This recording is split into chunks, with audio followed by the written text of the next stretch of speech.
Yeah, I don't know. This is just Skype we is should. bringing us this event. Thank you very much, Skype, for sponsoring us. This is fine.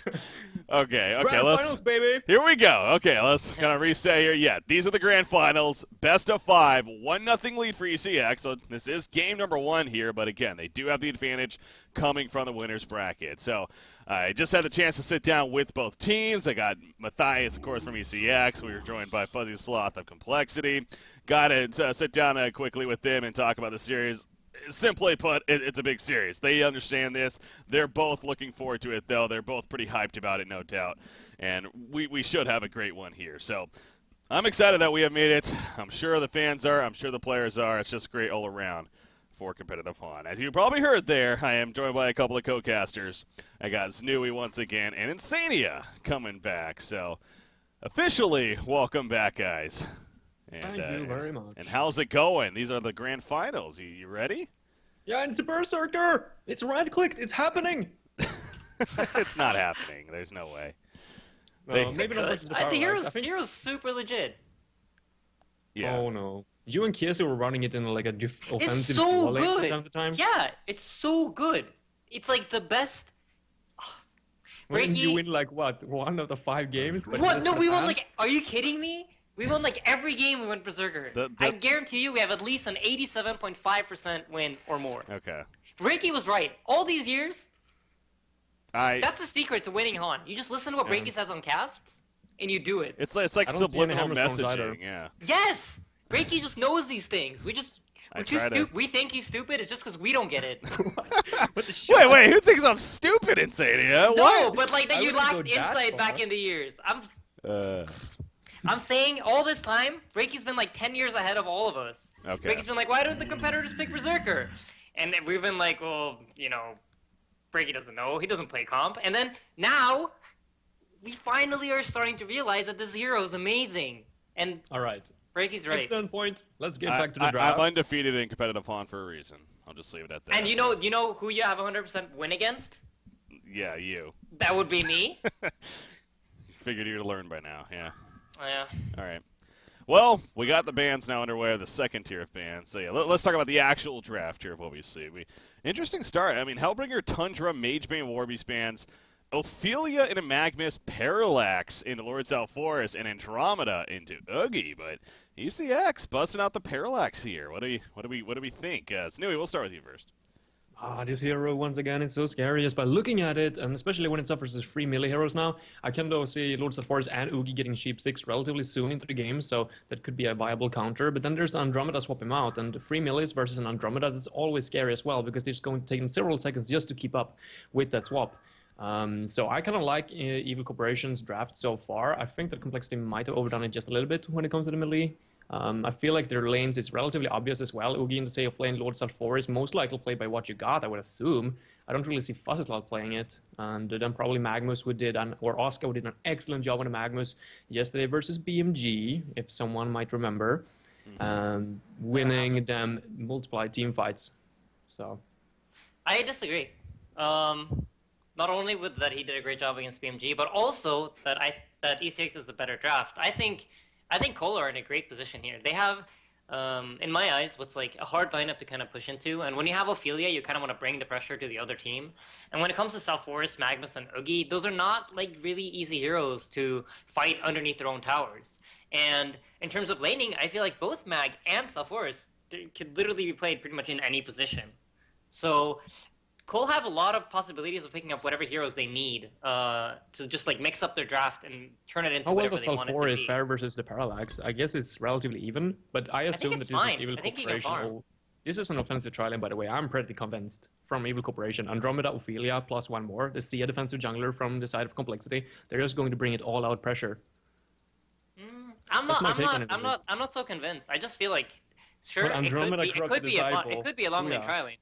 Yeah, I mean it could be, but there's like right now there's nothing in either draft that has said like this is exactly how we're gonna lane. Like you can't really tell because both teams, depending on what the next hero picks are, can still swap it up. ECX could just as well pick a Clanks here and an offlaner and run it like a safe lane tri lane. And they could just as well, like you said, pick something like Corrupted Disciple and go long lane and run Zane in the safe lane. I Alright, think take both options are open. Now it's a bit more committed, right? Yeah. You don't really want to run Behe safe lane as a solo, so probably hinting at a hard carry for them. Have you never seen Behemoth with the Rift Shards? Like, he hits hard, man. I mean, we picked it Mickey did with it, yeah. Cleaver. Yeah, we picked it with Cleaver, so.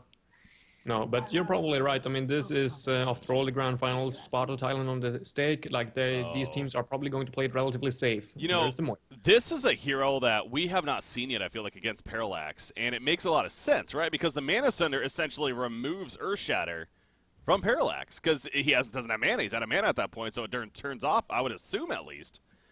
That's how Yeah, it I mean, works, Insania is pretty much a special or a Yeah. specialist on this hero as well. I mean, he's the one Was a that year really brought ago. it into comp play, so I would love to hear your take on it. I mean, that was a year ago. Things are different. Okay. But, hero. but Well, that makes no, sense, I though, heard right? she got some nerfs, but yeah, I mean, so there was always this whole like, oh, Moira's amazing against Dr. Pulsar, and like, I mean, yeah, but the way I see that ability, it's basically just a silence. It's a fancy way of like silencing a hero for 2.5 seconds, and then slowly allowing them to use spells after a little while. So basically, in my eyes, it's just a silence, and it works just as well against pretty much any hero that doesn't have low mana cost abilities. That's the very big key thing. Like, if a hero has a very low cost mana ability, then it means the silence is shorter. If they only have high cost abilities, then the silence is longer, because it takes longer for them to get their mana back. So I think it is good against Parallax, but what really, I think, triggers coL to pick it here is that they know that there's not going to be like a Meraxis on the board. There's not going to be a Drunken Master. There's not going to be those heroes that can really abuse Moira. And normally when you pick a Behemoth, it also signals that, alright, we're putting a weak off lane, so we can pick a greedier safe lane. And Moira is like the embodiment of a greedy safe lane support, right? She doesn't do that much in lane, but what she offers afterwards is just so good. Yeah.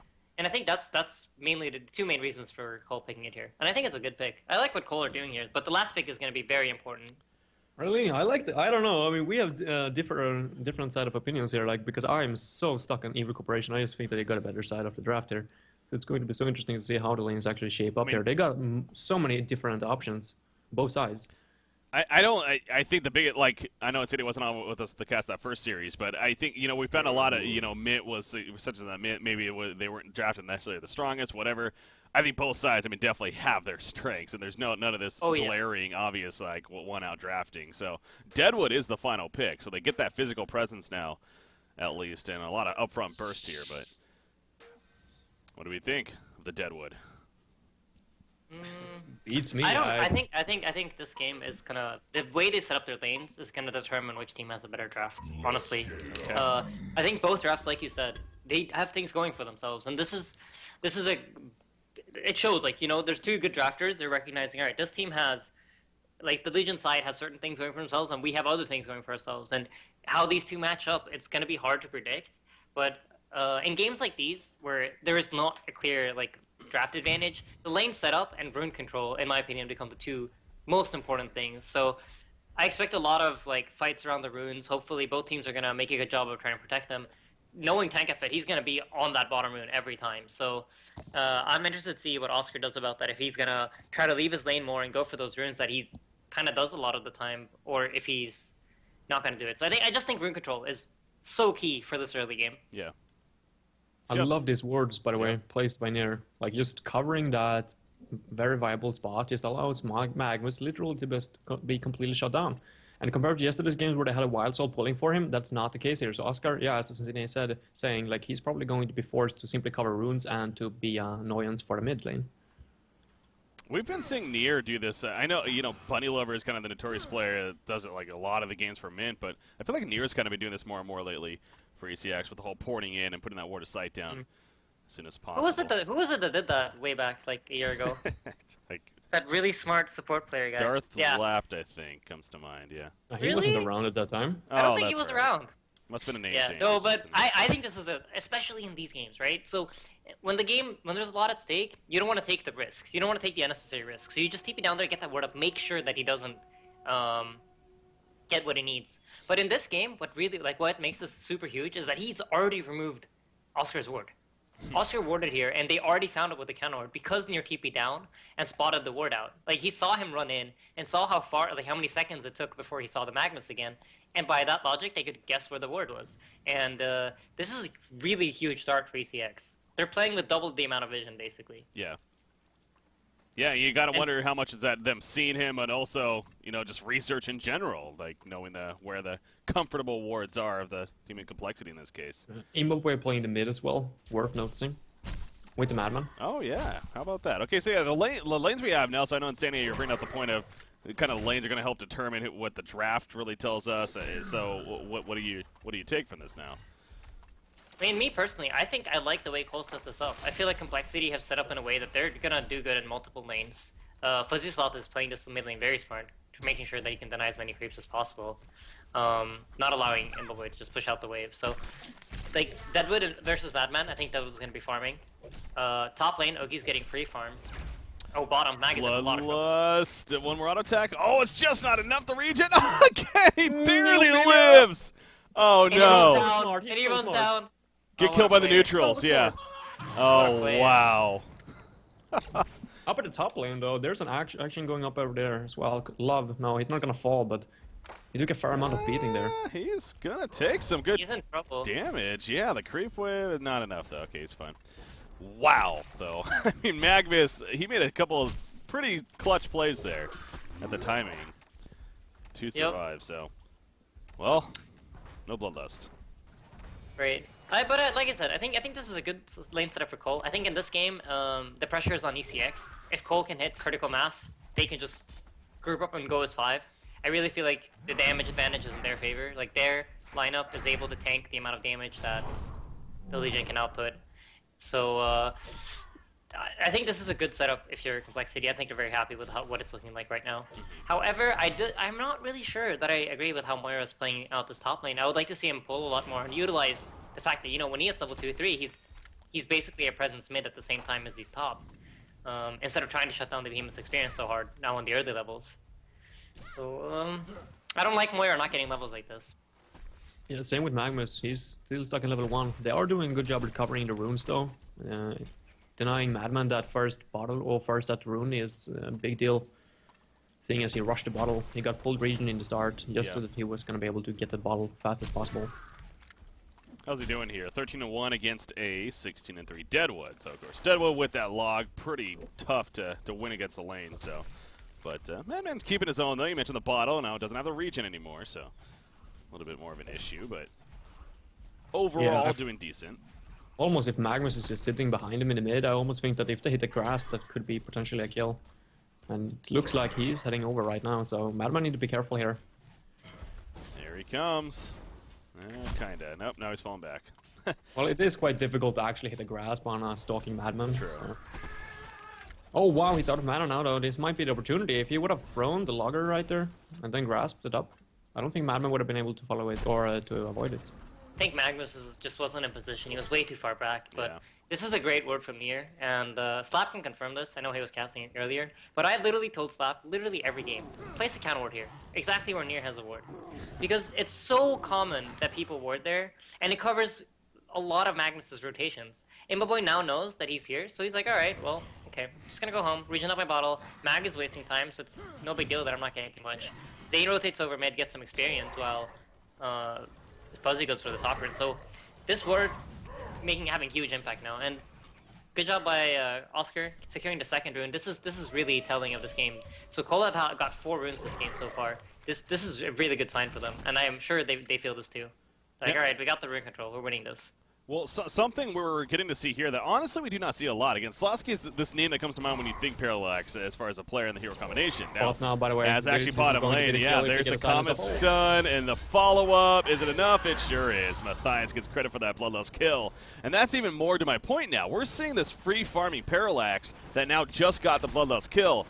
This isn't something that we're used to seeing when it comes to a Parallax in this short lane. So that's what I'm worried about. If I'm Complexity here, we talk about Parallax needs the snowball. We saw in the earlier series he didn't get it.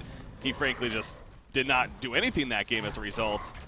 Different story here. Look at the pressure on the tower here as well. Like if he gets this early tower, I'm not entirely sure if it's the right call though to push it in this early on. It's going to allow Magnus to kind of static farm his lane.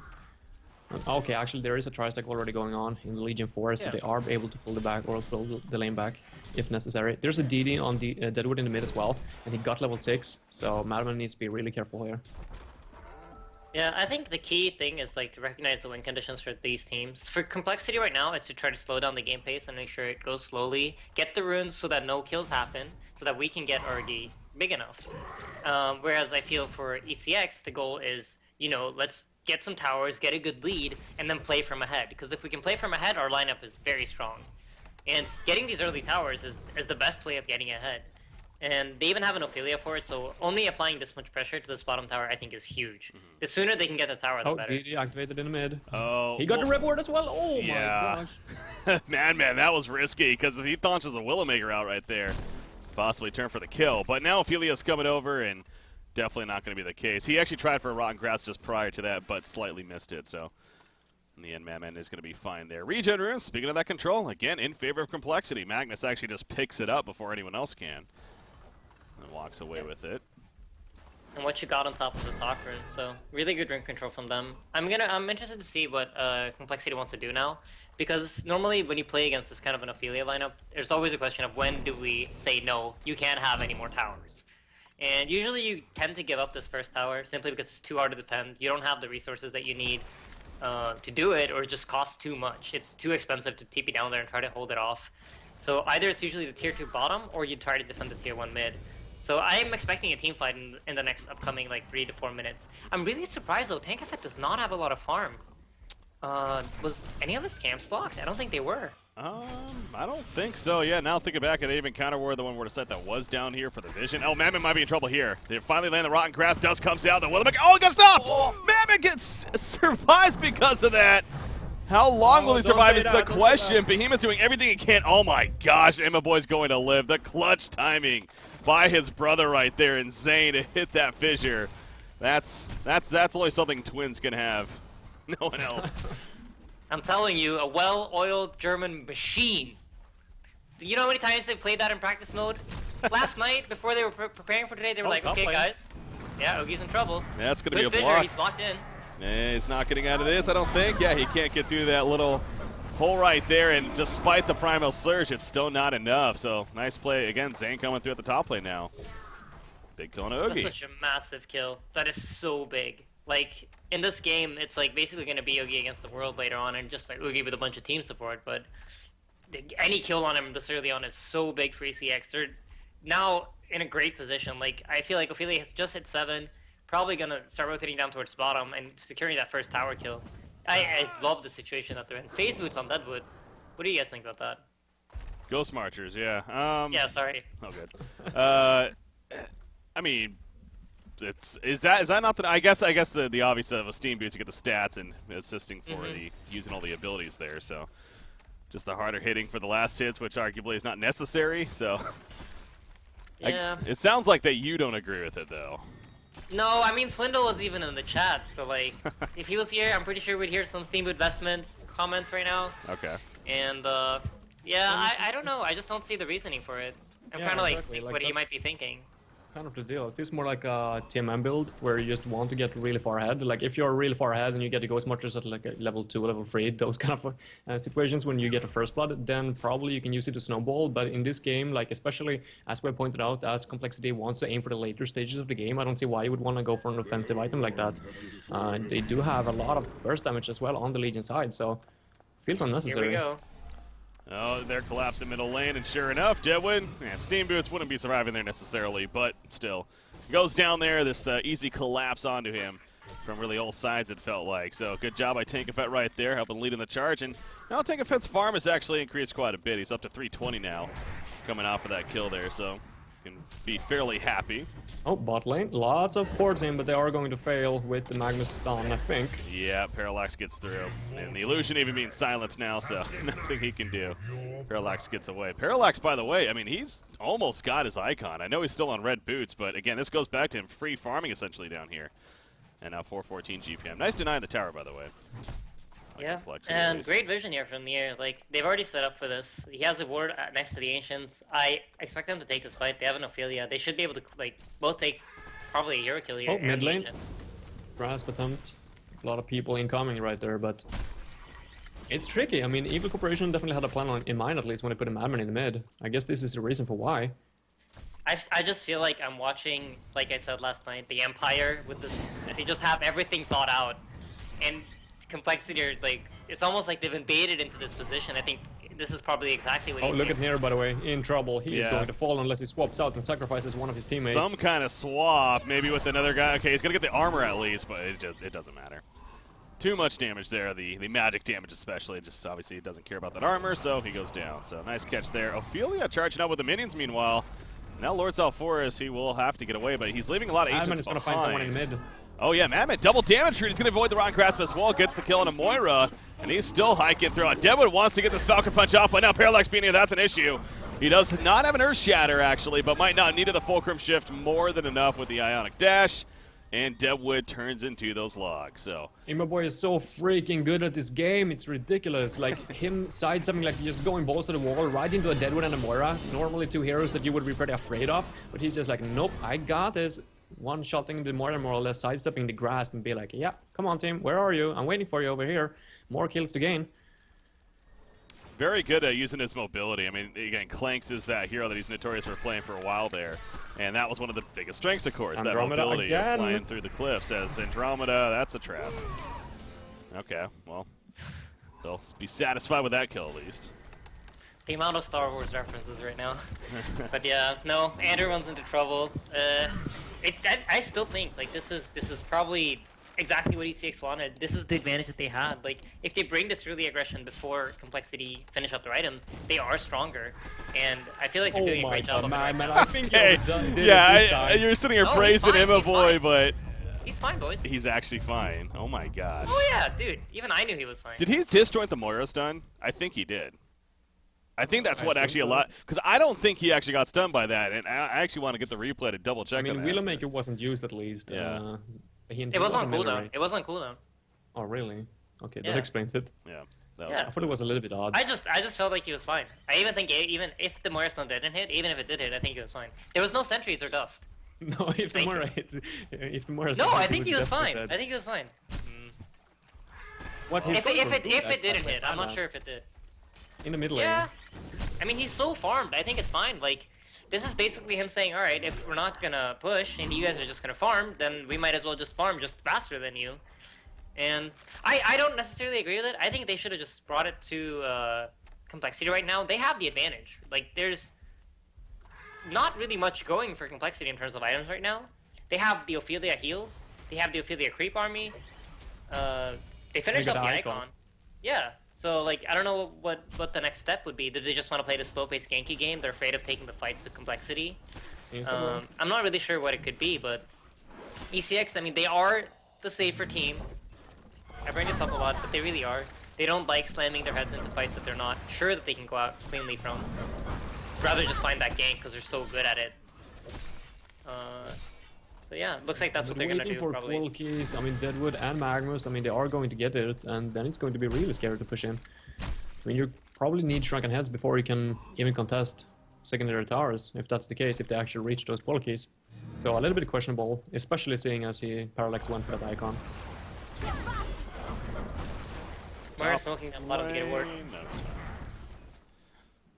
Yeah, you see Moira down here, level 6 as well, so does have that, the toilet. No, Arcane Vortex, there we go. Toilet. Complexity, man. Here we go. Changed me. Yeah, no, They're they're gonna. they they want have enough Parallax. damage? Look at Omi's That's the positioning question. though. Yeah. Just look at his positioning. It's so good. He's literally standing as far away from any fog approach as possible. Oh, And no, no- he's not. As you say that, unfortunately, he goes I'm a little sorry. too far up. That's my fault. Yeah. That one's on me. Take credit for that. He knows that he's dead. Might as well try to put as much damage as possible, and he goes down You guys now. running in, but Ophelia, that's risky. yeah, Lava Surge is First time ready. in my life.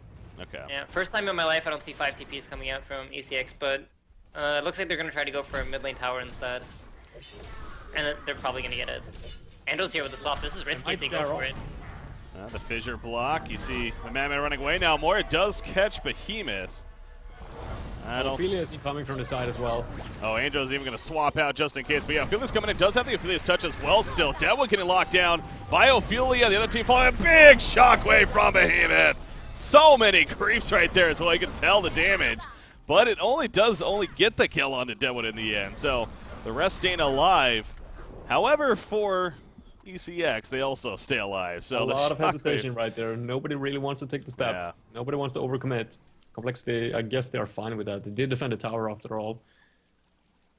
Yeah. Well, They brought in a lot of or- heroes, so. Magnus?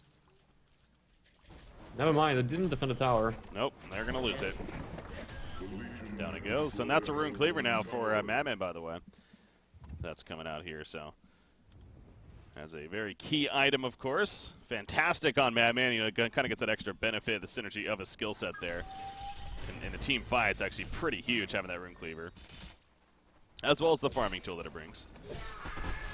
We got Icebrand on Lords at 4 is picked up, by the way, as the first item. I'm not entirely sure if I agree.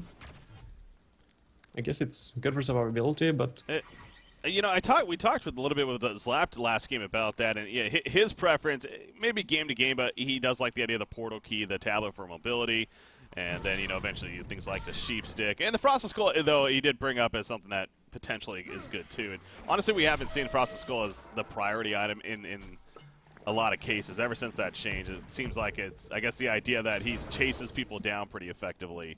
That helps synergize with that. So, this game, I don't know. I guess talking about it, what do you think, Insania? Do you think the Frosted Skull makes sense here on Lord Self-Force? I think it's hard to determine whether it makes sense or not, but his reasoning at the moment, it has to be that, you know what, if we get tanky enough, Legion side, there's not a lot of sustained damage. There's not a lot of damage over time. So if we can just tank through the Behemoth, if we can tank through, you know, that initial burst of damage, then we might have a better shot than us trying to initiate onto them with a portal key. Because even if, like, Deadwood gets a portal key and Magnus gets one, do I really need that? Do I need to blink in with them for us to get the kill, or is it okay that I just tank up and try to soak as much damage as I possibly can? So I think that's more of a team decision here, and like because of them having so many other initiators, you could even count Moira as an initiator to a certain extent. So I feel like he's probably just thinking, okay, I'm gonna ramp up, gonna go straight into like my late game items, and I think that's his reasoning for going Ashman. Okay. I feel like we haven't addressed Oogie a lot this game because Formless is doing very well. Obviously, he had that one death earlier on where he got trapped there and eventually killed, but outside of that, he's been doing superb. I mean, you look at the creep kills especially. He's 130. The next closest is 106 from Madman, so he really has been farming insanely well even, and having that icon of the goddess, you know, I'm sure the Gnome's Wisdom is to follow here coming up, so he's having a strong start that you like to see if you're Complexity, of course, as far as their carry goes. Let's get it on. boom, chicka boom, here we go. What is that? The I don't boom, know. chicka boom? Spontaneous. Listening to some boom chicka boom music? Yeah. All right. I mean, I was I- a little bit disappointed that I don't Insania even didn't know what to introduce say. themselves with the whole Dark Slab theme as yesterday. So I figured I Uh-oh. have to create my own. There we go. Magnus Wow. stuns in. They find Parallax walking to the trap. But Andromeda's there for the swap. Now, the Undying is on Parallax, still taking him down. Is it going to be enough for the kill? I think the This is a Astro nuke. is still up on I Ophelia, so it should be fine. I think he might actually live through it. Yeah, Andromeda goes down, but Parallax is going to be sent back and survive. But that's Andro. Again, that's why she's such a high-tier support nowadays. I mean, it's just opaque on Andromeda, but still, like, the attitude or the motivation, like, the aggression from Complexity or from Evil Corporation has completely tapered off. Like, it's just because of that Madman Rundax pickup as well. It's so questionable that they want to take this into the late game. I mean, Behemoth even managing 220 gold per minute, he already got his pole key, but with a Madman, with a Rundax, you don't necessarily want to take team fight, so they're so split. Yeah. Yeah, Madman's still sitting on the red boots here, so very, very fragile for sure. You get enough lockdown on him, especially something like that Willowmaker opening, of course. Could easily be the death of him, so needs to be careful. Not a good guy. Actually, sitting on 1,300 gold. A little curious about that now that I'm looking at it. What Emma Boy's plan is here. Of course, he has more than enough for Steam Boots here, and then going from there. But I'm trying. Is he just gonna go straight Firebrand even and just not get upgraded boots here? I mean, that would be too greedy. I mean, Deadwood has his pole key now in a few seconds, and I would assume that Evil Corporation is well aware of that fact. So he needs to tank up somehow, otherwise he's going to be easy prey. Shrunken Head? I feel like he's Yeah. probably okay. So if I think MLB has two ways of thinking about it right now. Either he's gonna go Steam Boots because he feels like he needs it for fighting, or he's thinking like, all right, this game is probably gonna go another 45 minutes, knowing Complexity likes to play slow, and we also like to play terribly slow. So I'm probably gonna have to go post haste. Might as well not commit to any boots right now. Just go for the items that I need to make Complexity not want to fight us, which probably in this case is Shrunken Head. So that might be his plan. I'm not entirely sure. But I could definitely see him thinking like that. Just trying to think ahead, trying to not waste any gold at all. Oh yeah, He bought something now at least. I believe, yeah, I think he got the Steam Boots components here to finish that. Okay, that's good. That's good. I like that a lot more. All right, so that's that here. By the way, Parallax has another glowstone, so I'm gonna assume a Staff of the Master. I mean, Nullstone. Is there any purpose? Nullstone, I guess, isn't horrible, but There are a few. yeah. Especially when ships are going to be played into the later stages. That's a pretty Maybe viable Nullstone, counter. because yeah, that goes back to Moira, especially that Mana Sunder is going to be an issue for him. So now that I'm thinking about more talking it out, I actually think Nullstone could be the potential for sure of Parallax here. Yeah, well, it puts Parallax in an even more defensive position than it did before, or Evil Corporation as a whole. But if they want to take it late game, I mean, by all means, I'm sure they know what they're doing. So Yeah. Yeah, Staff, like, it just makes Ulti go through Shrunken Head, so, and I don't really feel like there's a lot of Shrunken Head heroes in Complexity side. oh, top It lane by has the to way. be an Nullstone. It halves the cooldown as well, so a little bit of extra benefit. And look at Nier's position, and look at the smoke up Behemoth Yeah. from behind as well. This is going to be If he come on. jumps, this is trouble for Fuzzy. But I think Fuzzy is, again, it's that presence, right? He Yeah, knows but others Madman aren't is about to show showing. at the bot lane. Like now, when Madman shows at the bot lane, he might reconsider because Moira is in position as well, ready to jump. Oh gosh. This is such an old me call. Oh, look at that. That got him. The Aurora got him. He can't portal key because of that, and now he's gonna die. Great. How does Nier? What? They knew for a fact. No, that I everyone showed on the guarantee map you, for I 2 guarantee minutes. you, I guarantee you that was Matthias. He just said, you know what? The tree gods spoke to me. They are my friends. I always sit here and chill. Keep on And, the you force know- is not in this game. What do you mean? Like, only He's the tree he spends god. he always spends his time in the trees, so like He he does. knows what someone who plays That's a good Deadwood point. is doing at this point of time in the game. Like this is a pure display of game sense. He looks at the minimap, looks at where the lanes are positioned, looks at what heroes are showing on the map, and he's like, all right, if I were Deadwood on their lineup, what would I be doing right now? And he's like, okay, top. So Nier, come sit behind me, come give me a hug, and we're gonna bait this dude. And it works out great. He's like, alright, just check the trees with Aurora since he's not jumping. And then they magically find him and get the kill. That was ridiculous. Yeah. It's plays like that. It's maybe hard to appreciate sometimes as a spectator. Oh, yeah. But yeah, that no doubt was such a clutch That's play like there by the experience team. coming into play. It's just pure, like, having played Han for such a long time. Yeah. Well, that's Fuzzy Sloth also not too happy. I mean, you do look at Fuzzy, 0-4-1 right here. Not a typical performance for him. But frankly, not a hero we usually see him on either. So, I mean, you kind of go back to that as well, that I actually asked the question to both Fuzzy and Matthias, if there was a hero that maybe they could play that maybe is a little something that they just don't usually play, what would it be? And he actually mentioned Devour, which was kind of interesting because we do see a little bit of Devour, but he loves playing Devo, and we actually don't see it a lot on him. But kind of going off of that, though, again, Dewen, not something we see him play a whole lot of. So I don't know how much of that is coming into a factor here, but I think, when you have so much on the line here in the Grand Finals, it is interesting to see somebody playing a hero they do not play really at all. So I think it's Yeah. worth something. No, it is. I mean, normally he plays that kind of semi-carry role where he gets to farm a lot and isn't really forced to make plays. I feel like he usually is in a situation where he has the option to gank, but he could also just as well be farming. With Deadwood, it's a bit more committed. But I think the biggest problem for me right now is Oscar. Like, I haven't seen him at all. Yeah. They were on top of these runes like crazy in the early game, but they just really didn't make anything happen with them. And he still doesn't have his blink. It's almost 23 minutes into the game, and this is someone who's like notorious for always getting it at like 15 minutes without any kind of farm in lane. So I'm a bit worried about how much they're struggling to find gold. Yeah, I mean, Salforus is a big part of that problem because he kind of shares the forest already with Oogie. Like, they are both getting limited amount of farms, and I'm not necessarily sure if focusing the farm on Salforus is necessarily the best outcome complexity game we can hope for here. I mean, how much 3,800 is golden that? Immo Boy, by the way. Just noticing that. Shrunken head. Let's go. It seems like it. Yeah, well, usually when he's pulling up this much, he's going to right-click it. There you go. Okay, so there's our answer as far as what he is going.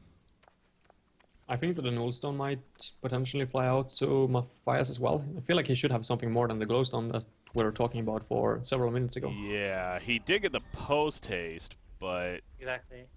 Yeah, No, I think that's what he it. got. Okay. I think that's supposed to. Yeah, he hasn't really been farming if you've been keeping track. He's mostly been running around the map, waiting, trying to find an opportunity to get some farm. But the lanes have been pushed out in Complexity's favor, and they just really, yeah. Ophelia's caught. There's the illusion, the Arcane Vortex. Follow up. It's just that, again, that's Yeah, Legion team is there. Oh, the big shockwave though with the counter. The big counter play from ECX as a team. The swap out from Andromeda. And oh my god, what was it? Calm just get the kill on Ophelia and be done. It ends up being a wipeout in favor of ECX right there. And now they're going to push. Well, that turned quickly. Ophelia's at full life, by the way, after all of that. Yeah, I mean, that took way too long. I'm not entirely sure about that decision from Complexity. I mean, it was sure that there was going to be a response from Evil Corporation. I mean, initiating with that Arcane Vortex when your entire team isn't even in position.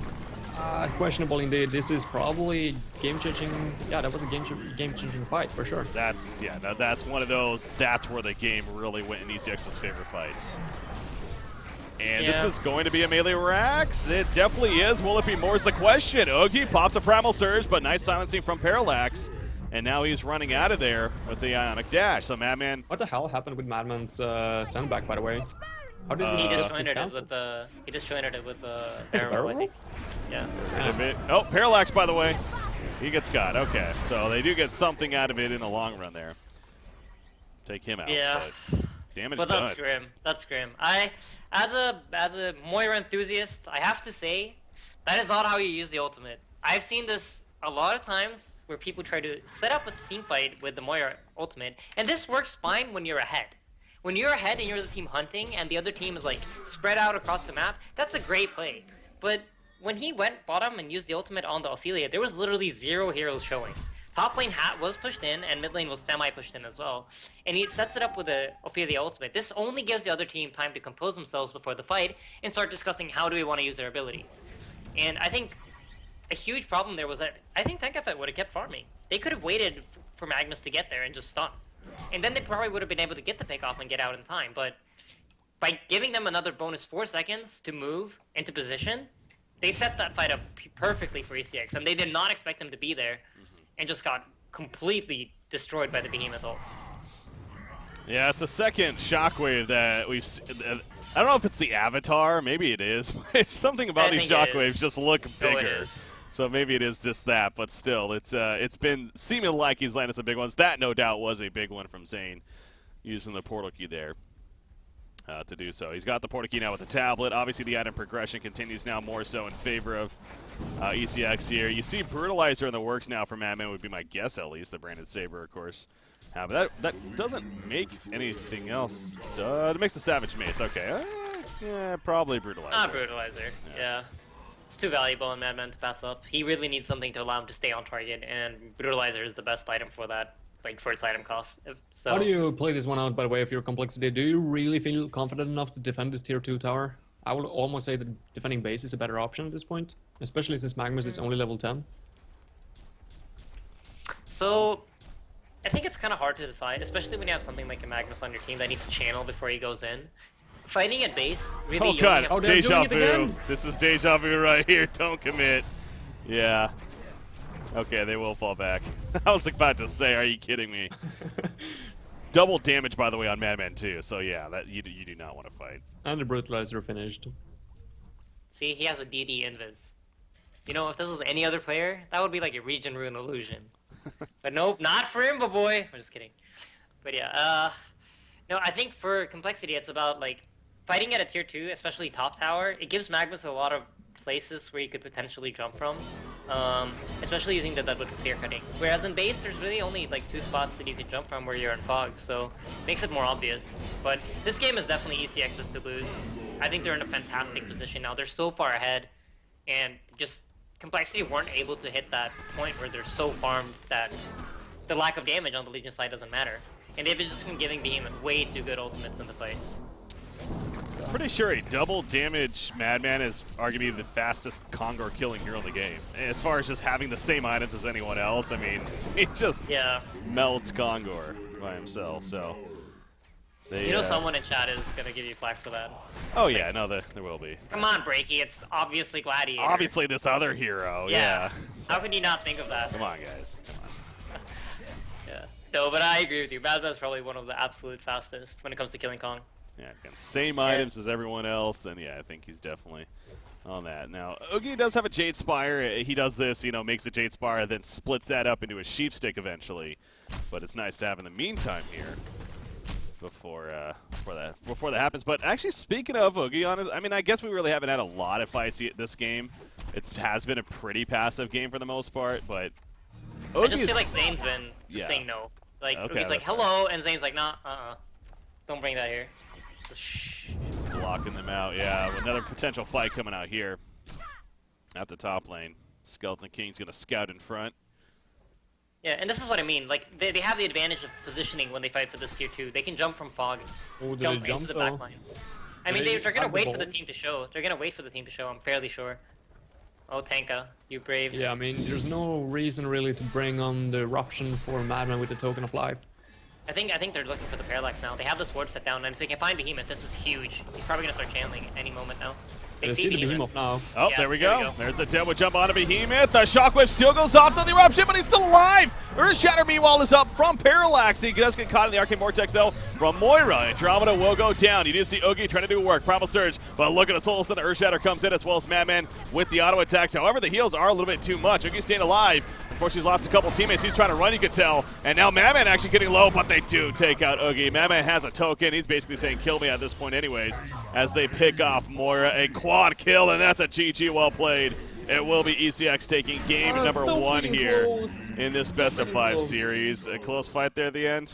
Yeah, I mean, it was. I mean, if Behemoth wouldn't have gotten that eruption off in the last second of his life, like before he dropped, then it would have been a completely different team fight. But now, when he did, Magnus jumped a little bit on the side. I think he didn't necessarily hit him with his lava surge, and yeah, Behemoth getting his eruption off was just simply the difference in that fight. But it was a really good attempt from Complexity. I liked the idea there, kind of circling behind, trying to get the Behemoth.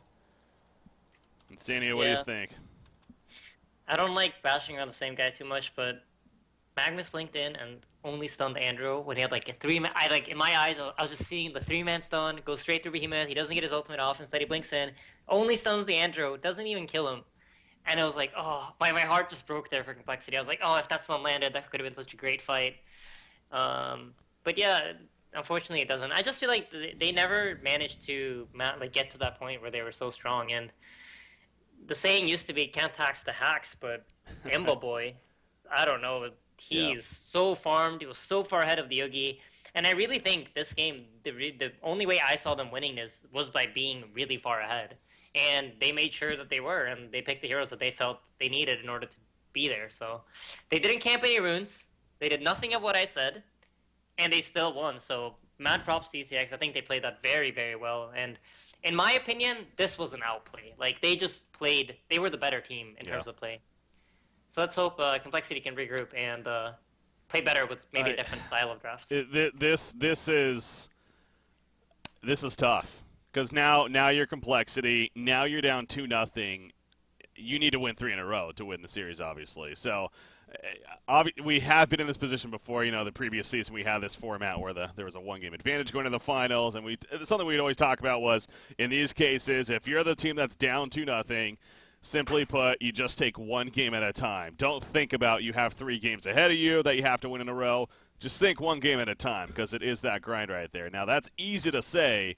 You know, it's a little bit different when you're the player, I'm sure, in that perspective. But that is the perspective that you have to have, or else it could really dwell on you. So Complexity, they're in a hole. They're going to have to climb their way out, though, and it's going to have to come, again, one at a time. So it looks like we're just about ready to start game number 2. So we're going to take that quick break, reset here. Game number 2, ECX up 2-0. Is this it, or will Complexity start grinding their way back now here in the Grand Finals? Stay tuned, guys. We'll be right back.